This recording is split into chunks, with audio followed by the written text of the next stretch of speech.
पूरे देश के साथ साथ राज्य ने भी भारतीय संविधान के निर्माता डॉक्टर बी.आर. अम्बेडकर की 136वीं जयंती पूरे गरिमा और सम्मान के साथ मनाई।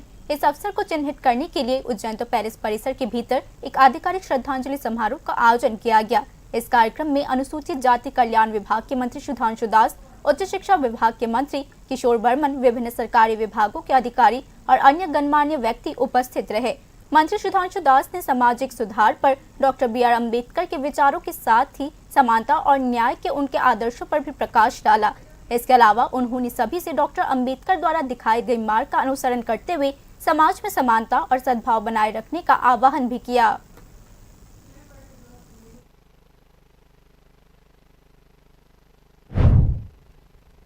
ভারতবর্ষের মহান ব্যক্তিত্ব, সংবিধান প্রণেতা, সমাজ সংস্কারক, বিশিষ্ট ব্যক্তিত্ব ডক্টর বি.আর. আম্বেদকরের জন্মজয়ন্তী আমরা উদযাপন করছি এসসি ওয়েলফেয়ার ডিপার্টমেন্টের পক্ষ থেকে।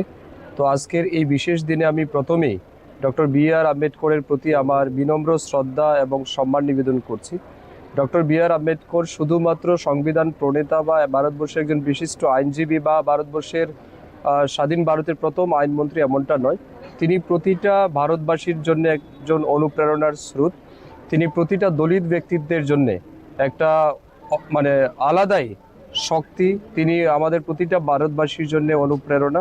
তাই ওনার মতো ব্যক্তিত্বের জন্মদিবস উদযাপন করা আমাদের কাছে সত্যিই গর্বের বিষয়।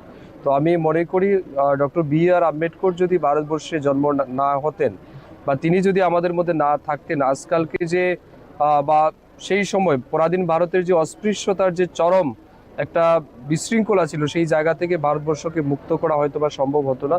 এবং আজকে যেভাবে বিশ্বের সর্ববৃহৎ গণতান্ত্রিক সংবিধান তিনি আমাদের সামনে দিয়ে গেছেন, তিনি আমাদেরকে উপহার দিয়েছেন, এটাও আমাদের জন্য অনেক বড় বা বাড়তি পাওনা।